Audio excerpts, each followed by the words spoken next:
Friends, इडूराइट BPSC पर आप सभी का स्वागत है। आज मैं ब्रिटिश इंडिया काल के समय जो भी इंडिया के लैंड रेवेन्यू सिस्टम रहे हैं उनको मैं डिस्कस करने जा रहा हूं। तो चलिए स्टार्ट करते हैं। फ्रेंड्स, मैं कंटेक्स्ट में जाना चाहूंगा पहले कि ये land revenue system initially start कहाँ से हुई। तो जैसा कि जानते हैं कि 1764 में ब्रिटिश और साजुद्दौला मीर कासिम के बीच बक्सर में बैटल होता है 1764 में। ट्रीटी ऑफ इलाहाबाद के तहत इन्हें लैंड रेवेन्यू जो दीवानी राइट्स होता है उनको दीवानी राइट्स प्राप्त होता है और लॉर्ड क्लाइव के तहत ड्यूल गवर्नमेंट बंगाल में स्टेब्लिशमेंट की जाती है। तो आप देख सकते हैं कि ईस्ट इंडिया कंपनी व्यापार के करने के लिए इंडिया आती है, उसे दीवानी राइट्स प्राप्त होती है। दीवानी राइट्स मतलब कि वो रेवेन्यू कलेक्शन कर सकती है। यहाँ वो भी पार्टिसिपेंट हो जाती है जमींदार के साथ, राजा के साथ मिलकर, और राजा को पेंशन दे दिया जाता है।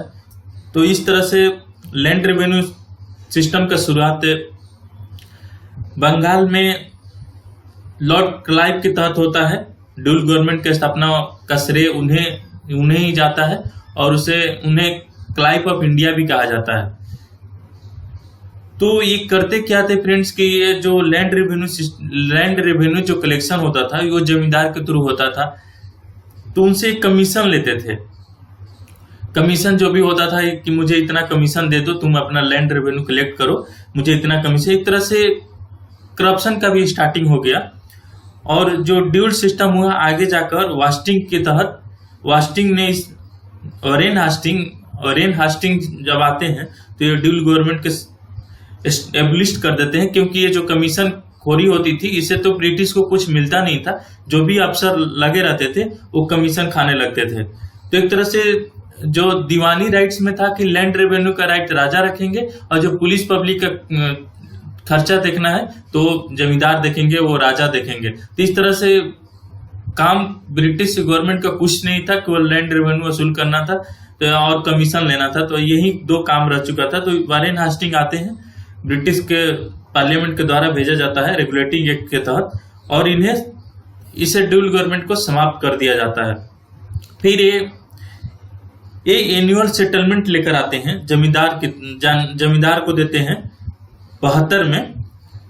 तो ये एनुअल सेटलमेंट शुरू करते हैं। फिर बाद में 5 साल के सेटलमेंट करते हैं और जो भी फार्मिंग से रेवेन्यू होगा उसका कलेक्शन होता था जमींदार के तौर। तो इसे इजारादारी सिस्टम भी बोलते हैं, इजारा सिस्टम या इजारदारी सिस्टम बोला जाता है। तो ये 1772 में वरेन हास्टिंग के द्वारा स्टार्ट किया गया था। जो परमानेंट सेटलमेंट का एक नींव जो रखा था स्टार्टिंग में, वो वरेन हास्टिंग नहीं रखा था, लेकिन कर्नवालिस ने, और जो वरेन हास्टिंग ने रखा वो कोई साइंटिफिक तरीका से नहीं किए थे। तो ये अनसर्टेनिटी ऑफ इनकम होते थे। जमींदार बोलते थे कि मेरे पास ये बाढ़ के कारण या पानी नहीं हुआ, मानसून सही नहीं रहा, तो मेरा एग्रीकल्चर रेवेन्यू कलेक्शन नहीं हो पाया। तो इस तरह से उनका अनसर्टेनिटी था इनकम के लिए। तो वो फिर बाद में कर्नवालिस बनते हैं गवर्नर जनरल। तो ये लैंड रेवेन्यू सिस्टम का परमानेंट सेटलमेंट एक लेकर आते हैं, जो इसमें जमींदार को राइट देते हैं डायरेक्ट कलेक्शन रेवेन्यू करने का, और ये फिक्स किया जाता है। परमानेंट मतलब फिक्स किया जाता है रेवेन्यू, और टाइम पीरियड फिक्स किया जाता है। तो इसीलिए परमानेंट को, जमींदारी को परमानेंट सिस्टम भी कहा जाता है। और इसके जो फिक्स करने का रूल है ये जॉन सरे माइन्यूट हैं, उनके बेसिस पर किया जाता है। एक अफसर होते हैं वो लैंड रेवेन्यू का एक माप करते हैं। जॉन सरे माइन्यूट अगर पूछेगा किस सेटलमेंट से जुड़े थे तो ये परमानेंट सेटलमेंट से कर्नवालिस को मदद करते हैं। और जो अफसर इम्प्लीमेंटेशन करता है जेम्स ग्रांट होते हैं। और एक पूछेगा कि कहाँ कहाँ रीजन, मतलब बंगाल, बिहार, उड़ीसा, बनारस और नॉर्थ कर्नाटका, ये रीजन ऐसा था कि जो सब्सिडरी अलायंस और तहत ब्रिटिश गवर्नमेंट में शामिल नहीं हो पाया था, तो ईस्ट इंडिया कंपनी की मदद नहीं करते थे। तो इस तरह से इनको इलाहाबाद ट्रीटी के तहत इस तरह यहाँ पर जमीन दीवानी राइट्स प्राप्त हुआ, लैंड रेवेन्यू कलेक्शन प्राप्त हुआ, और ये भारत के 19% ही भाग पड़ता है। और जमींदार मिडिल मैन के तहत ऑनर होते हैं उस लैंड को, और रेवेन्यू कलेक्शन को डायरेक्ट ब्रिटिश गवर्नमेंट को जमा करते हैं। और ये 10 सालों के शुरुआती में किया जाता है और फिर बाद में इसे रिव्यू किया जाता है। और इसे सनसेट लॉ के नाम से भी जाना जाता है, क्योंकि जो डेट फिक्स होता है रेवेन्यू कलेक्शन का, अगर उस डेट के इवनिंग तक अगर जमींदार अपना लैंड रेवेन्यू पेमेंट नहीं करता था तो उसे जमींदारी से हाथ धोना पड़ता था। इस तरह से इसे सनसेट लॉ, सूर्यास्त लॉ बोला जाता है। सूर्य का जब सूर्य अपना सूर्य की रोशनी खत्म होगी तो उसी तरह जमींदार का भी अधिकार खत्म हो जाता था। और जमींदार को एक ही भाग, 11 भाग में जमीन का डिवीजन हुआ था, उसमें एक भाग ही जमींदार ले सकते थे और 10/11 भाग जो ब्रिटिश गवर्नमेंट थी उनके पेमेंट के लिए जाती थी। तो आप सोच सकते हैं कि कितना एक्सप्लॉयटेटिव पॉलिसी थी। तो इस तरह से ये भी पॉलिसी ज्यादा दिन तक नहीं चलती। कारण ये था कि जितने भी जमींदार थे इसका विरोध करने लगे, क्योंकि ये जितने भी जमींदारी रेवेन्यू होती थी और एग्रीकल्चर से होती थी, तो कभी कभी मानसून साथ नहीं दिया, तो इन कारण इनका फसल उपजाऊ नहीं, अच्छा कलेक्शन नहीं हो पाता था। तो इस तरह से ये जमींदारी सिस्टम रैयतवारी में फिर बाद में किया जाता है। जमींदारी सिस्टम को समाप्त करके रैयतवारी सिस्टम में आगे इनिशिएट किया जाता है। और रैयतवारी सिस्टम में कार्य क्या था कि जो मिडिल मैन जमींदार हुआ करते थे, इनको ब्रिटिश को लगा कि जमींदार ही सब पैसा कलेक्शन करे, मैं डायरेक्ट ही क्यों ना रेवेन्यू कलेक्शन रैयतवारी सिस्टम से करूं, रायत दे दूं, पीजेंट को अधिकार दे दूं, वही खुद कलेक्शन कर दे। तो ये पट्टा इशू करते हैं जिसमें पीजेंट को डायरेक्टली राइट्स दिया जाता है। और राइट मतलब एक छोटा सा भूभाग का जो भी पीजेंट के अधिकार में आते थे वो डायरेक्ट ब्रिटिश गवर्नमेंट को रेवेन्यू कलेक्शन करके देते थे। और ये जब 19% जमींदारी में सिस्टम 19% ही भाग पर हुआ था, ये 3 गुना लगभग शामिल हो गया था। आप सोच सकते हैं कि बहुत वाइड स्प्रेड इंडिया में ये लागू किया गया। और इसके स्टार्टिंग करने में नाम आता है अलेक्जेंडर रीड के, पहला नाम आता है। फिर थॉमस मुनरो ने इसे इम्प्रोवाइज किया था 1820 में और यही लागू करते हैं। तो अलेक्जेंडर रीड और थॉमस मुनरो हैं जो रैयतवारी सिस्टम से जुड़े रहते हैं। और ये फेल्योर क्यों हुआ?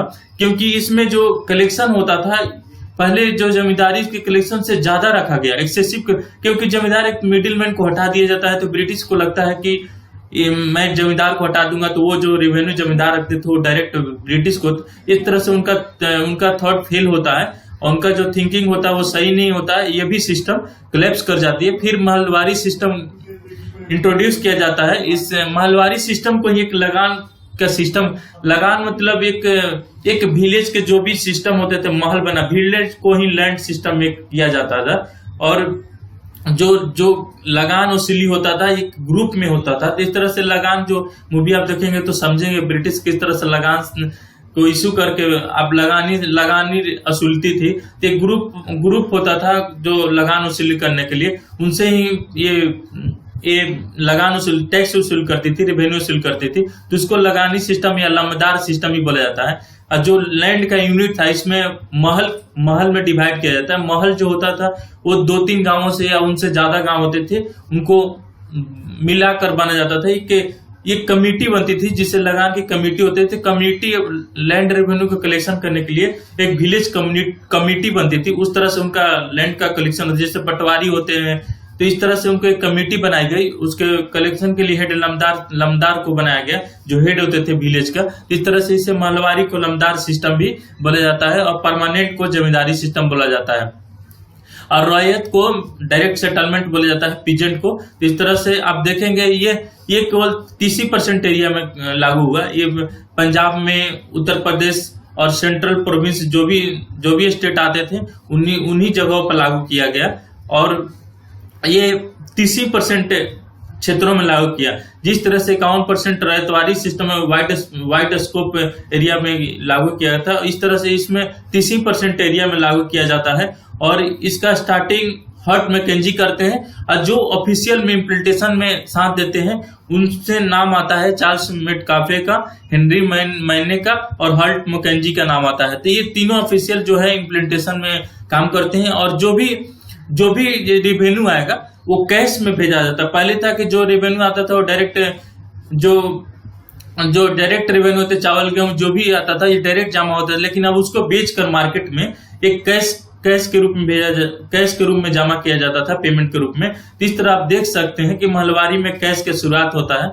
और ये जो लैंड रेवेन्यू का रेट बहुत ही हाई था। तो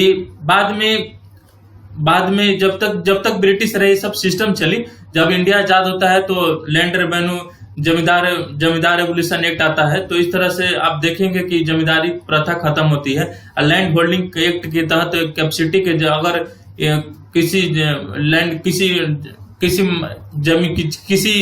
किसी नागरिक को अगर जमीन उसके कैपेसिटी से ज्यादा है, 100 बीघा डिफाइन किया गया, उससे ज्यादा होल्डिंग करता है तो उसको भी समाप्त किया गया। तो इस तरह से आप देख सकते हैं कि हमारे आजादी के बाद से बहुत सारे एक्ट और रेगुलेशन पास होते हैं गवर्नमेंट के द्वारा।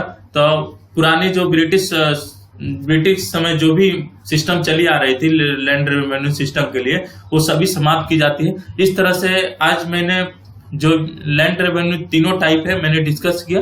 Thank you friends.